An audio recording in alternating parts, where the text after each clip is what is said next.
Kasee no so na administration block be 15 years ni ya sha CSC ya Komeda College of Education na fei na mpanifo atoto ne ma yi ame akopa ho ntoma Adom Kasee etwaso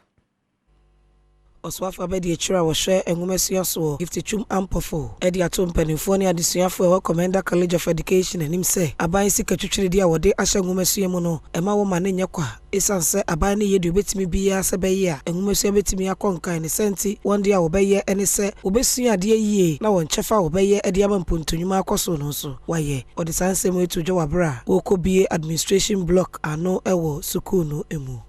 We're hoping that the investment we're doing in education at all levels, we're going to have the dividend. And if the dividend had to be shown, it had to be shown through our instructors, our teachers, who are graduates of our various colleges of education.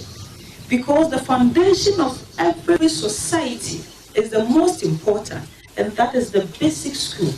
And who shun the basic school little ones around is that graduate from that colleges of education. And wachi osanso ekasafa said the abefo ntenta adwumadie ede amanwodo ede echira e wose adesuafo nso ede wo ho ehemu. We live in an era where digitalization and technology is the order of the day. Our appeal to everybody here to see digitalization as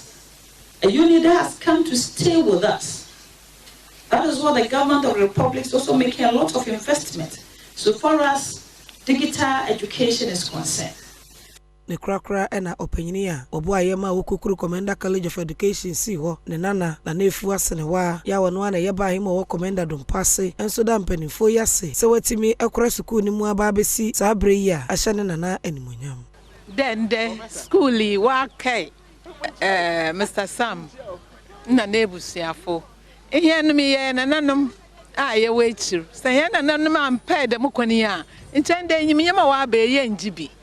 ye da me ase kakra biara ye botum yenso ye boboa otu ofi bir to bir abir biara se school rebezi na afi biara kakra wo yensem bia ye boboa na yenso ye enyim abenyam na ye za kai ye nananum a wo ebedi dwumasun eko Edemiasi, Edahonasi super papa.